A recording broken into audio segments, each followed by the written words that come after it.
வணக்கம் friends, welcome to சமையலறை. இன்னைக்கு ரவை கீர் செய்யலாங்க. இப்போ வாங்க, என்னென்ன பொருட்கள் தேவை, எப்படி டெலிஷியஸாக சூப்பராக டேஸ்டியாக செய்யலான்றதை பார்ப்போம். இப்போ ரவை கீர் செய்கிறதுக்கு தேவையான பொருட்கள் பார்க்கலாங்க. இங்கே பாருங்கள், ரவை வந்துட்டு இப்படி எடுத்து வச்சுருக்கேன். 3/4 கப்பு இருக்குது. இது வந்து 200 கிராம் கப்புங்க. இதில் 3/4 கப்பு எடுத்துருக்கிறேன் நான். அப்புறம் வந்து இது வந்து நம்ம வறுத்து பாயசத்தில் சேர்த்துக்கலாம். இதோட கொஞ்சம் ஒரு 1/4 பிடி நம்ம திராட்சையும் போட்டுக்கலாம். அதை நான் வறுத்து சேர்க்கும் போது உங்களுக்கு காமிக்கிறேன். இங்கே வந்து ஒரு 10-12 முந்திரி பருப்பை வந்துட்டு ஊற வச்சுருக்கேங்க. ஒரு 2 மணி நேரமாக இது ஊறிட்டுருக்கு. இதில் 2 ஏலக்காயும் போட்டிருக்கேன் நான். அதையும் சேர்த்து அரைச்சிக்குவோம். தண்ணியில் ஊற வச்சுருக்கேங்க. இந்த தண்ணியிலே தான் நம்ம அரைக்க போகிறோம். அப்புறம் தேவையான அளவு சர்க்கரைங்க. சர்க்கரை எவ்வளோ போடுறேன்றதை நான் சொல்கிறேன் உங்களுக்கு. இப்போ வாங்க, இந்த ரவையை முதல்ல வறுத்துக்குவோம். இந்த ரவையை வறுத்துடலாங்க. ரவை வறுக்கிறதுக்கு ஒரு பாத்திரம், ஒரு ஃப்ரைங் பேன் நான் ஏற்றிட்டேன். அடுப்பில் சூடாகிட்டு இருக்கு. இப்போ இந்த ரவையை போட்டுடலாம். மிதமான அனலில் வச்சுருக்கேங்க. இப்போ நம்ம அதை வந்து வறுத்து விட்டுக்கலாம். பொன்னிறமெல்லாம் ஆகக்கூடாதுங்க. சும்மா அந்த சூடு பட்டு ரவை வந்து கொஞ்சம் பொல பொலன்னு நல்லா விரிஞ்சு வரணும், அவ்வளோதான். பொன்னிறம் ஆக்கிடாதீங்க, கலர் மாறக்கூடாது. இப்போ பால் பாருங்கள் ஃப்ரெண்ட்ஸ், நான் வந்துட்டு ஃபுல் க்ரீம் மில்க் வாங்கியிருக்கேன். இங்கே பாருங்கள், ஃபுல் க்ரீம்னு எழுதியிருக்கு. ஸோ ஃபுல் க்ரீம் மில்க் வந்துட்டு இப்போது 1க்கு 10 நம்ம போடணும். ஸோ 3/4 லிட்டர் ரவை, 3/4 டம்ளர் ரவைன்னா இப்போ நம்ம வந்துட்டு அதுக்கு 7.5 டம்ளர் நம்ம வந்துட்டு பால் ஊற்றணும். ஆனால் இப்போ இருக்க ரவைலாம் எவ்வளோ வந்துட்டு இதாக இருக்குன்னு தெரியாது நம்மளுக்கு. அதாவது எவ்வளோ மலரும் அப்படின்னு சொல்ல முடியாது. சிலது கெட்டி ஆயிடுது பாயாசம். அதனால் நம்ம ஒரு 2 டம்ளர் 2.5 டம்ளர் நம்ம கூட வைப்போம். ஸோ 7.5 அப்படின்ற இடத்துல நம்ம ஒரு 10 டம்ளராக வச்சுக்கலாம் பாலை. அப்புறம் இது பாருங்கள், 10 டம்ளர் பால் அப்படின்றது பதிலாக நம்ம வந்துட்டு ஒரு 9 டம்ளர் பால், 1 டம்ளர் தண்ணி ஊற்றிக்கலாம். அப்புறம் இது பாருங்கள், ஸ்வீட் அண்ட் கண்டன்ஸ் மில்க்கு. இதுவும் கொஞ்சம் போட்டுக்கலாம். நம்ம இதில் ஒரு 1/4 டின் நம்ம போடலாங்க. இது எவ்வளோ கிராம்ன்றதை நான் உங்களுக்கு சொல்கிறேன். இங்கே பாருங்கள், இது 397 கிராம்ஸுங்க. கிட்டத்தட்ட 400 கிராம்ஸ். 3 கிராம் தான் கம்மியாக இருக்குது 400க்கு. ஸோ இதில் வந்துட்டு நம்ம ஒரு 1/4 டின் போட்டுக்கலாம். இப்போ இங்கே ரவை வறுப்பட்டுருச்சு. நம்ம இதை எடுத்துருவோம். எடுத்து ஒரு தட்டில் ஆற விடுவோம்.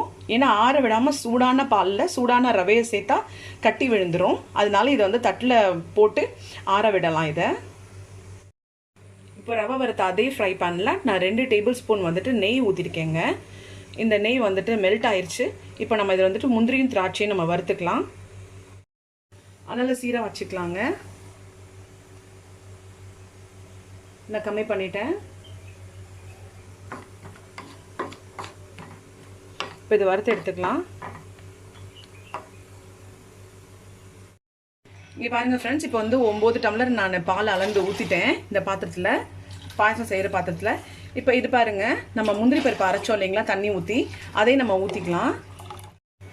இது வந்து அனல் சீராக வச்சுக்கணுங்க. இல்லைன்னா பாத்திரத்தில் அடியில் வந்துட்டு பால் வந்துட்டு அடி பிடிக்க ஆரம்பிச்சிடும். ஸோ அப்பப்போ கொஞ்சம் மெதுவாக கிண்டி கிளறி விடணும், அடி பிடிக்காத படிக்கு. பாருங்கள் ஃப்ரெண்ட்ஸ், ஒரு பால் பொங்கி ஒரு 1/4 மணி நேரமாக இப்படி கொதிச்சிட்ருக்குங்க. இப்போ நல்லா திக்காயிருச்சு இந்த பால்.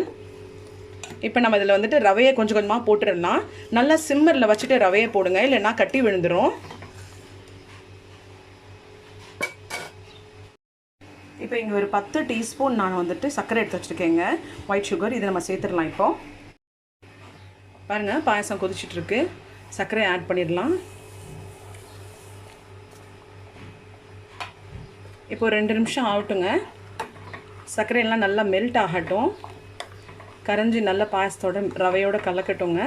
நம்ம அப்புறம் கண்டன்ஸ் மில்க் ஆட் பண்ணிடலாம்.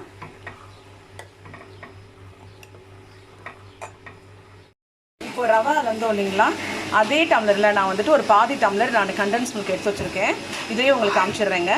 அப்புறம் மிச்சம் இருக்க கண்டன்ஸ் மில்கை பாருங்கள், நம்ம வந்துட்டு எப்படி இதை வந்துட்டு ஃப்ரிட்ஜில் வந்துட்டு ப்ரிசர்வ் பண்ணி வைக்கலான்னு பாருங்கள். அதாவது ப்ரிசர்வ் பண்ணுறதுனா பத்திரமா வைக்கணும். இப்போ பாருங்கள், ஒரு ஃபாயிலை போட்டு நல்லா மூடிட்டேன் இப்போ டைட்டாக. இதில் வந்து ஒரு ரப்பர் பேண்டை போட்டுடலாங்க மேலே. இப்போ பாருங்கள் ஃப்ரெண்ட்ஸ், இந்த கண்டன்ஸ் மில்கை 3/4 டன் இருக்குது எனக்கு. இப்போ இதை வந்துட்டு நான் இந்த மாதிரி ஃபாயில் போட்டு நான் இப்படி ரப்பர் பேண்ட் போட்டுருவேன், காற்று நுழையாதபடி.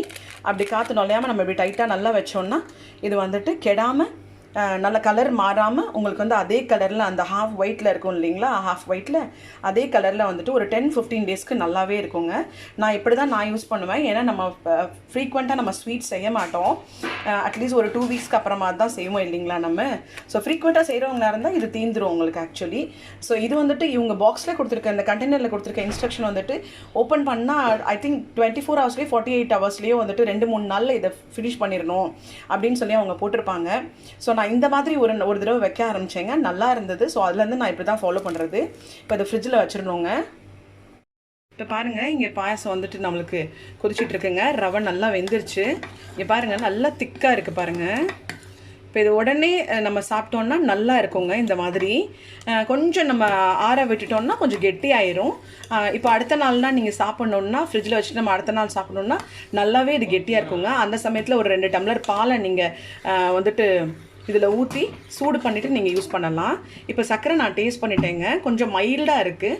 இப்போ நம்ம அதில் வந்து கண்டென்ஸ் மில்க் ஆட் பண்ணிடலாம். இப்படி ஆட் பண்ணதுக்கப்புறம் கரெக்டாக இருக்கும். நான் இப்போ ஊற்றிடுறேன். இதில் கண்டென்ஸ் மில்க் ஆட் பண்ணி ஒரு 2 நிமிஷத்தில் நம்ம நிப்பாட்டிடணுங்க. கண்டென்ஸ் மில்க் ஆட் பண்ணியாச்சு. நம்ம இப்போ இதை வந்து நல்லா மிக்ஸ் பண்ணி விட்டுக்கலாம்.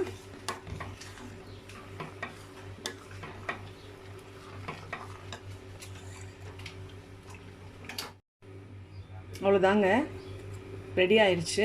இப்போ நம்ம இதை அடுப்பை நிப்பாட்டிட்டு நம்ம வந்துட்டு கேஷ்யூ நட்ஸ் அந்த ரைசன்ஸ்லாம் போட்டு நம்ம டெக்கரேட் பண்ணிடலாம். டேஸ்ட் பண்ணி பார்ப்போங்க சர்க்கரை சரியாக இருக்கான்னு.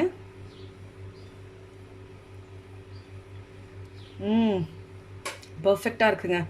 சுகர் கரெக்டாக இருக்குது.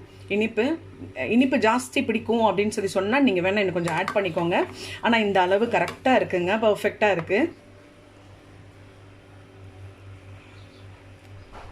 இப்போ பாருங்கள் ஃப்ரெண்ட்ஸ், ஃப்ரை பண்ண இந்த கேஷ்யூ நட்ஸ் ரைசன்ஸ் அந்த நெய்யோடு அப்படியே ஊற்றிக்கலாங்க. நம்ம நல்லாயிருக்கும்.